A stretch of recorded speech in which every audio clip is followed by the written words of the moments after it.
أعوذ بالله من الشيطان الرجيم بسم الله الرحمن الرحيم إنما الصدقات للفقراء والمساكين والعاملين عليها والمؤلفة قلوبهم وفي الرقاب والغارمين وفي سبيل الله وابن السبيل فريضة من الله والله عليم حكيم. آج ہم سورہ توبہ کی آیت نمبر 60 پڑھیں گے. بہت اہم آیت ہے اور اس کے اندر جو مضمون ہے اس کو سمجھ لیں. منافقین کی دوسری قسم کا بیان ہے کہ جو الزام تراشی کرتے ہیں، طعنہ بازی کرتے ہیں. اور ذہن میں رکھیں کہ منافقین فائنانس کے حساب سے ضرور طعنہ بازی کرتے ہیں. ٹھیک ہے، فائنینشل میٹرز کے اوپر وہ طعنہ بازی ضرور کرتے ہیں اور فائنینشل میٹرز کو وہ اچھالتے ہیں. یہ منافقین کا طریقہ کار اور طرز و طریقہ ہوتا ہے. چنانچہ وہ فائنینشیل میٹرز کے حوالے سے ہر قسم کی بات کریں گے.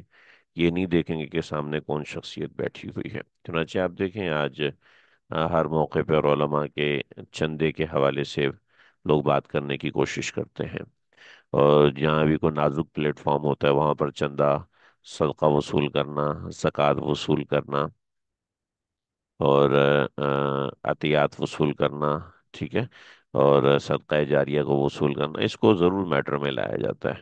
اور اس کو ضرور بے ضرور تاکہ کسی بھی طریقے سے علماء کو نیچ دکھانے کی کوشش کی جائے، علماء کو کمتر دکھانے کی کوشش کی جائے. یہ منافقین کا طرز و طریقہ ہے جو اس زمانے پہ تھا اور آج بھی موجود ہے، اور یہی طریقہ کار ہے کہ وہ فائنانس کو ضرور ٹارگٹ کرتے ہیں اور فائنانس کے حوالے سے ضرور عدم اعتماد کا اظہار کرتے ہیں. لیکن اللہ کا ایک نظم اور نظام ہے کہ اللہ رب العزت نمبر ایک تو ان کے رشہ دوانیاں واضح کرتے ہیں، اور نمبر دو مسلمانوں کو طریقہ کار اور نظم بھی سمجھاتے ہیں. چنانچہ یہاں پر اوپر تو وہاں پر واضح کر دیے گئے کہ منافقین کا یہ طرز و طریقہ ہے، لیکن نیچے مسلمانوں کو سمجھایا گیا کہ جو صدقات اور اس نوعیت کی چیزیں آتی ہیں ان کے مصارف کیا ہیں. دیکھیے، جو عمومی صدقات ہیں، ایک سمجھ لیجئے گا کہ صدقہ دو قسم کا ہوتا ہے. بہت ضروری چیز ہے ہمارے معاشرے میں، اس کو سمجھا نہیں جاتا. لیکن یہ ہے کہ ہم قرآن مجید سمجھ رہے ہیں تو ظاہری بات ہے اس کو سمجھنا ضروری ہے. ایک صدقہ واجبہ ہوتا ہے اور ایک صدقہ نافلہ ہوتا ہے. صدقہ واجبہ جیسے کہ ہماری زکوٰۃ ہوتی ہے، یہ وہ صدقہ ہے جو ادا کرنا ضروری ہے. صدقہ فطر ہوتا ہے، وہ ادا کرنا ضروری ہوتا ہے. دم شکر ہوتا ہے، حج کے اندر ادا کرنا ضروری ہوتا ہے، واجب ہوتا ہے. کوئی فدیہ ہوتا ہے، وہ ادا کرنا ضروری ہوتا ہے. نمازوں کا فدیہ ہے، اگر کسی نے نہیں پڑھی ادا کرنا ضروری ہے. روزوں کا فدیہ ہے، کس نے روزہ نہیں رکھا تو ادا کرنا ضروری ہے. اور پھر جو صدقہ فطر ہے وہ رمضان کے بعد ادا کیا جاتا ہے. تو یہ تمام صدقات صدقات واجب ہیں. کسی نے روزہ توڑ دیا تو روزے توڑنے کی صورت میں فدیہ ہوتا ہے، اس کی ادائیگی یہ واجبات میں سے ہے، یہ ادا کرنا ضروری ہے. اس کا مصرف الگ ہے. ٹھیک ہے. اور صدقہ نافلہ، ایسا صدقہ جو کہ نفل کی نیت سے، مصیبت ٹالنے کی نیت سے، اپنے معاملات کے حوالے سے کوئی انسان صدقہ کرتا ہے تو یہ صدقہ نافلہ ہے. اس کے مصارف الگ ہوتے ہیں. یہاں جو بیان ہے یہ صدقہ واجبہ کا بیان ہے. انما الصدقات، انما الصدقات، تو یہ حصر کا بیان ہے. فقہا نے لکھا ہے یہ اس سے مراد صدقات واجبہ ہیں. اور صرف فقہا نے نہیں لکھا بلکہ منطوق کلام، یعنی کلام جس طریقے سے چل رہا ہے اس سے یہاں پر صدقہ واجبہ مراد ہے. اور حصر کر رہے ہیں کہ یہ 8 مصارف ہیں، ان کے علاوہ کوئی اور مصرف نہیں ہے. یہ 8 مصرف ہیں، انہی میں صدقہ دیا جائے گا، ان کے علاوہ صدقہ نہیں دیا جائے گا. دیکھیے یہ بڑی اہم بات ہے، اور میں چھوٹی سی بات نہیں کر رہا، یہ بڑی اہم ترین بات ہے. بھئی اپنا پین وغیرہ کنٹرول رکھیں. غالباً یہ آئی فون وایا جو بھی ہیں، مجھے نام معلوم نہیں ہے، یہ اپنے پین کو کنٹرول رکھیں. یہ درمیان میں کسی بھی طریقے سے انٹرپٹ نہیں ہونا چاہیے، اس کا دھیان رکھیے.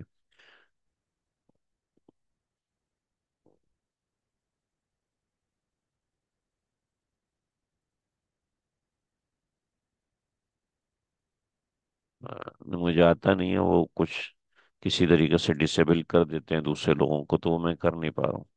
خیر برر، یہ زوم نے آپشن اس لیے دیا تھا کہ آپ کو کوئی سوال کرنا ہو تو آپ پن کر کے پوچھ لیں، اس پہ نشان لگا کے پوچھ لیں۔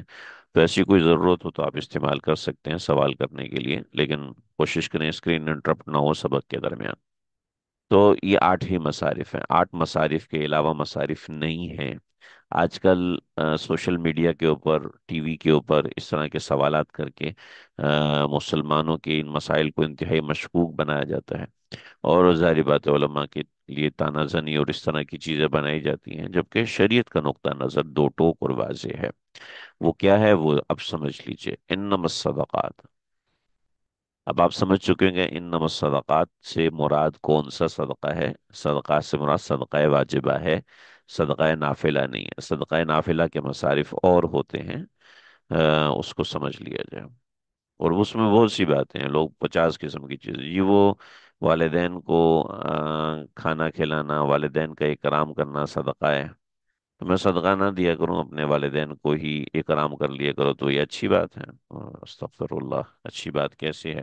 جو صدقہ ہے وہ اصل صدقہ ہے، یعنی جو آپ رقم نکالتے ہیں وہ صدقہ ہے۔ ورنہ تو اولاد کی خدمت کرنا بھی صدقہ ہے، اپنے اوپر مال خرچ کرنا بھی صدقہ ہے، تو پھر آپ کہیں جی میں وہ تو خود ہی اپنا صدقہ استعمال کرتا رہے، تو مجھے باہر صدقہ دینے کی کیا ضرورت ہے؟ یہ تو دین کا نظام ہی پلٹ جائے گا۔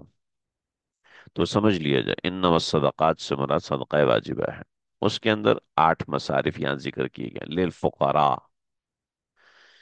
کچھ باتیں میں زبانی عرض کر دیتا ہوں، کچھ باتیں میں نے لکھی ہوئی ہیں یہاں پر، وہ آپ لوگ دیکھ لیجئے، اس کا اسکرین شاٹ بھی میں آپ کو بھیج دوں گا۔ انما الصدقات للفقراء، صدقات ہیں فقراء کے لیے۔ فقراء کون ہوتے ہیں؟ فقیر کون ہوتا ہے؟ مسکین کون ہوتا ہے؟ فقیر اور مسکین یہ دونوں مترادف الفاظ ہیں، لیکن فقیر جو ہوتا ہے اس فقیر کے معاملات ایسے ہیں کہ جس کے پاس ضرورت سے کم سامان ہو، یعنی سامان اتنا کم ہو کہ اس کی ضرورت پوری نہ ہو سکے۔ سونا چاندی نقد مال تجارت اور ضرورت سے زائد سامان اتنا کم ہو کہ اس کی ضروریات پوری نہ ہو سکیں، ایسا شخص فقیر ہے۔ دیکھیں یہاں ضروریات کا ذکر ہے، خواہشات کا ذکر نہیں ہے۔ جناب آئی فون 16 پرو میکس یہ ضرورت ہے، ضرورت نہیں ہے تو خواہش ہے۔ بہت بہترین قسم کا فون ہونا یہ آپ کی خواہش ہے، ضرورت نہیں۔ ضرورت یہ ہے کہ آپ کی نفس ضرورت کو پورا کرے۔ تو انما الصدقات للفقراء، تو اس زمانے میں ایک سادہ سا حساب ہے۔ سادہ حساب یہ ہے کہ سونا،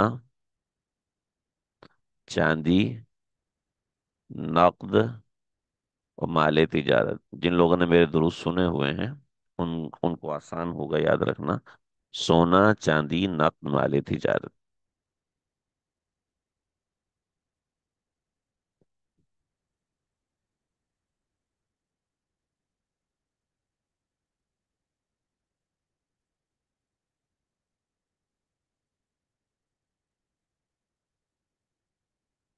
سونا، چاندی،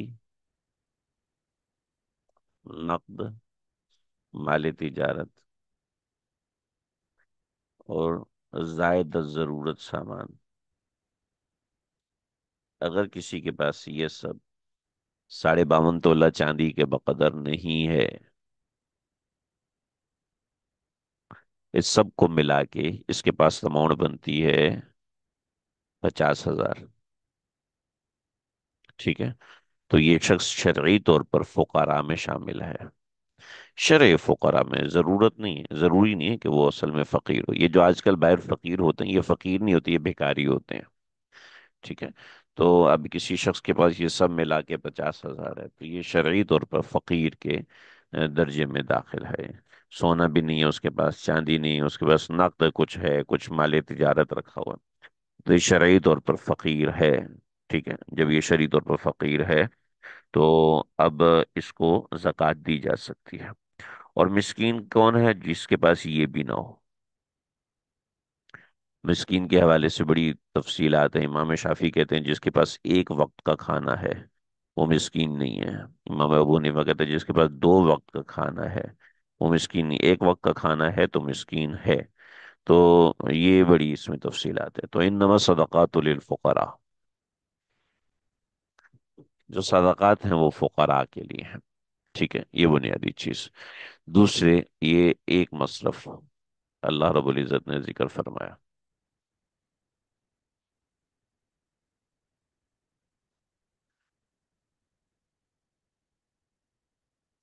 یہ ایک مصرف فقراء، دوسرا مصرف مساکین، تیسرا مصرف والعاملین علیہا، والعاملین علیہا۔ لا الہ الا اللہ۔ زکوٰۃ کی کلیکشن حکومت اسلامیہ کی ذمہ داری ہے۔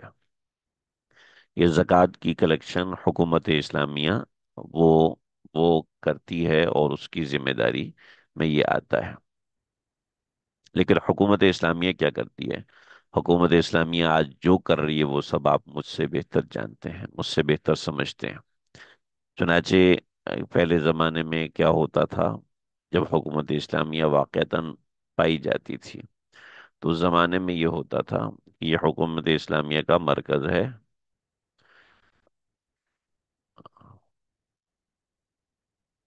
حکومت اسلامیہ کا یہ مرکز ہے، ٹھیک ہے۔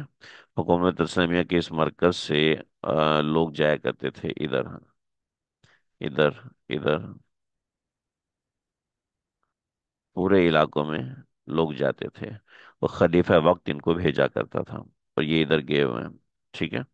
اب حکومت اسلامیہ کا مرکز یہ ہوا کرتا تھا، اور اس مرکز سے یہ لوگ جاتے تھے، یہ جاتا تھا، یہ شخص جاتا تھا، یہاں پر اس علاقے میں گیا، سیدنا عمر ابن خطاب رضی اللہ تعالیٰ عنہ نے بھیجا، آپ علیہ الصلوۃ والسلام نے ان کو بھیجا۔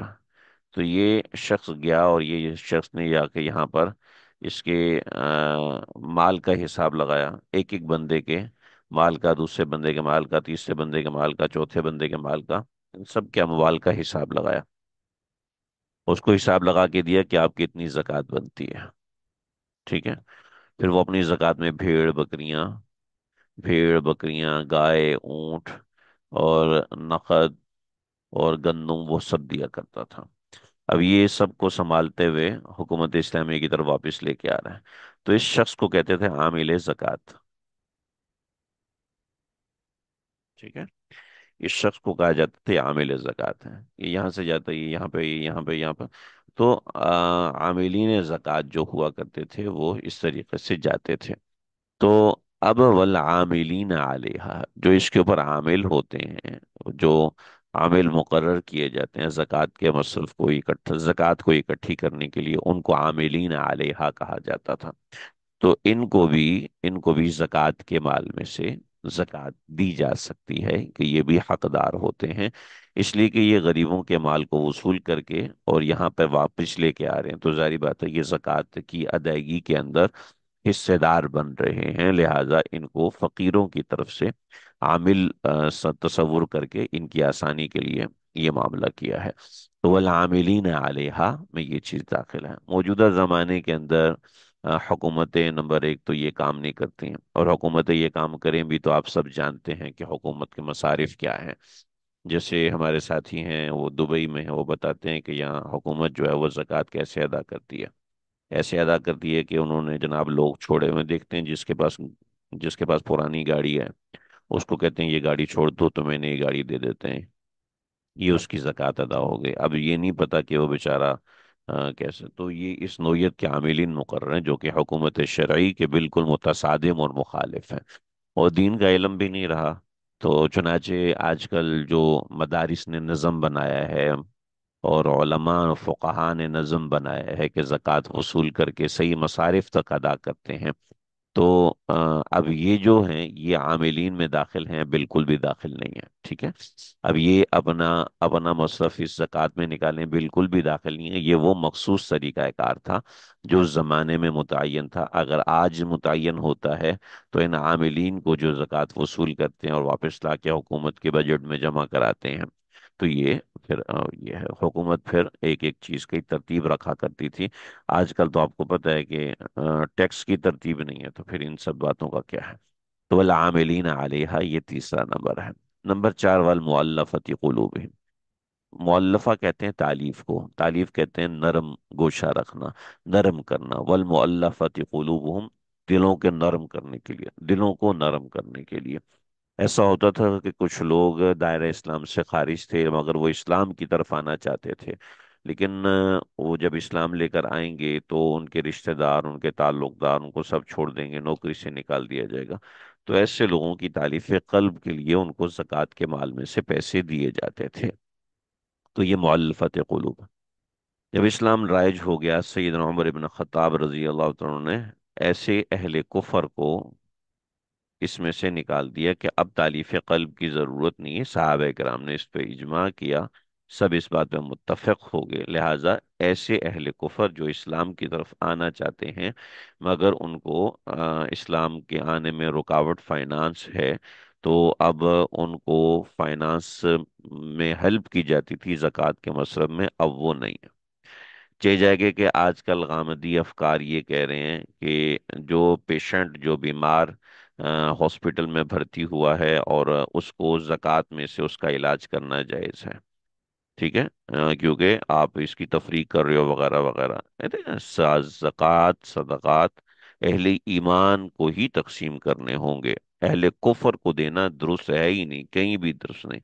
جہاں تک مؤلفت قلوب ہے تو مؤلفہ تالیف قلب کے لیے ایک خاص طریقہ کار تھا، اس خاص طریقہ کار کو حضرت عمر نے منسوخ کر دیا، لہذا باجماع صحابہ یہ بات منسوخ ہے کہ اس قسم کے کفار جو اسلام کی طرف آنا چاہ رہے ہیں، اسٹرگلنگ ہیں، اور اسٹرگلنگ ہیں اسلام کے آنے میں مگر تھوڑی سی رکاوٹ ان کی فائنانشل رکاوٹ ہو رہی ہے، تو ایسوں کو کہتے ہیں مؤلف قلوب، نہ یہ کہ کوئی عام کافر، کوئی بھی کافر، ٹھیک ہے۔ اور پھر اس کو بھی منسوخ کر دیا حضرت عمر ابن خطاب نے، اس لیے کہ حضرت عمر ابن خطاب اس کی اتھارٹی رکھتے ہیں، اللہ کے نبی نے ان کو اتھارٹی دی ہے، علیکم سنتی و سنت الخلفاء راشدین، ان کو اتھارٹی ہے، وہ اتھورائز پرسن ہے۔ جب وہ اتھورائز پرسن ہے اور شریعت کے اتھورائز پرسن، جب شریعت کے اندر کوئی ایسی چیز ہے جس کو باجماع صحابہ امینڈمنٹ کر رہے ہیں اور سب صحابہ اس کو جانتے ہیں تو ایتھورائز ہے۔ آج جو بھی کوئی فرقہ بنتا ہے سب سے پہلے ذہن میں رکھیے وہ صحابہ کے خلاف زبان بھی کھولتا ہے، قدم بھی اٹھاتا ہے، اس لیے کہ صحابہ آتھورائز پیپل ہیں، اور جب وہ آپ کی اتھارٹی ان کے اوپر نہیں چلتی تو آپ ان کو برا کہنا شروع کر دیتے ہیں۔ تو غامدی افکار آج کل یہ چرچا لیے ہوئے بیٹھے ہیں اور ٹی وی پہ سرعام ان باتوں کا انکار کر رہے ہیں۔ تو المؤلفت قلوب وفر رقاب، پہلے زمانے میں غلام باندیے ہوتے تھے، ان کو آزاد کرنے کے لیے معاملات ہوتے تھے، تو اس کے لیے بھی زکوٰۃ ادا کی جا سکتی ہے۔ آج کے زمانے میں چونکہ وفر رقاب ہے نہیں، لہٰذا یہ مصرف بھی ختم ہو چکا ہے، یہ مصرف بھی ختم ہو چکا ہے، اور والعاملین علیہا یہ مصرف بھی ختم ہو چکا ہے، کہ وجود نہیں ہے اس مصرف کا، اور اس مصرف کو حضرت عمر ابن خطاب نے رضی اللہ عنہ نے منسوخ کر دیا۔ والغارمین، کوئی مقروض ہے، دیکھیں وہ مقروض، حضرت شیخ الاسلام مفتی تقی عثمانی صاحب نے لکھا، میں نے حوالہ بھی لگایا ہوا ہے، کہ وہ مقروض جس کے سارے اثاثے قرض میں چلے جائیں گے، سارے اثاثے۔ اب مسئلہ یہ ہے کہ ہمارے زمانے میں لوگ گھر خریدتے ہیں قرضے کے اوپر، اور گھر خرید کے قرضے کے اوپر اب وہ زکاتیں وصول کریں جی میں مقروض ہوں، میں مقروض ہوں، ایسوں کو زکات دینا تو درست ہے ہی نہیں، اور کیسے لوگ اپنے لاکھوں کی زکات، کروڑوں کی زکات ادا کرتے ہیں، تو اس کا دھیان رہے۔ تو والغارمین، ہاں وہ ویسے مستحق ہے تو ایک الگ بات ہے، تو والغارمین مقروض تفصیل ہے میں نے لکھی ہوئی ہے۔ وفی سبیل اللہ، اور اللہ کے راستے میں کوئی شخص جہاد کے لیے جا رہا ہے، کوئی شخص جہاد کے لیے جا رہا ہے اور اس کو جہاد کا سامان لینا ہے، اور تو اس کے لیے وہ زکوٰۃ دی جا سکتی ہے۔ فلسطین کے مظلوم مسلمان ہیں، اللہ کے راستے میں نکلے ہوئے ہیں، ان کو زکوٰۃ دی جا سکتی ہے۔ وابن السبیل، اور مسافر بعض مرتبہ وہ فقیر ہو جاتا ہے، اگرچہ وہ اصل میں مالدار ہے، اس کی پراپرٹی ہے، جائیدادیں ہیں، لیکن وہ کسی موقع پہ جا کے ایسا ہو گیا کہ اب اس کے پاس کچھ بھی نہیں رہا، تو وہ ابن سبیل، سبیل کہتے ہیں راستے کو، ابن سبیل ابن اس راستے کا بیٹا، تو اس سے مسافر مراد، فریضۃ من اللہ، یہ اللہ کی طرف سے فرض ہے، واللہ علیم حکیم، اللہ تعالیٰ خوب جانتے ہیں، اللہ تعالیٰ حکمتوں والے ہیں۔ تو یہ ساری بات ہوگی، تو منافقین کا یہ رد ہے، منافقین نے جو نبی علیہ الصلوۃ والسلام کے اوپر یہ الزام لگایا تھا اور اس طرح کی بات منافقین نے کی تھی، تو اس کا رد یہاں پہ کر دیا گیا۔ لا الہ الا اللہ۔ ہاں، صدقہ کیا بتا کے دینا چاہیے؟ Can't believe I was think to ask about صدقہ اور زکوٰۃ۔ جی، صدقہ بھی بتا کے دینا ضروری نہیں ہے، اور زکوٰۃ بھی بتا کے دینا ضروری نہیں ہے۔ بلکہ اس میں صرف اتنا ضروری ہے کہ آپ کو پتہ ہونا چاہیے کہ جو آپ کی زکوٰۃ وصول کر رہا ہے وہ واقعتاً مستحق زکوٰۃ ہے بھی کہ نہیں ہے، یعنی اس کے زکوٰۃ جو میں ادا کر رہا ہوں وہ میری زکوٰۃ اس شخص کو لگتی بھی ہے کہ نہیں لگتی۔ ایک منٹ رکیں۔ ایک منٹ۔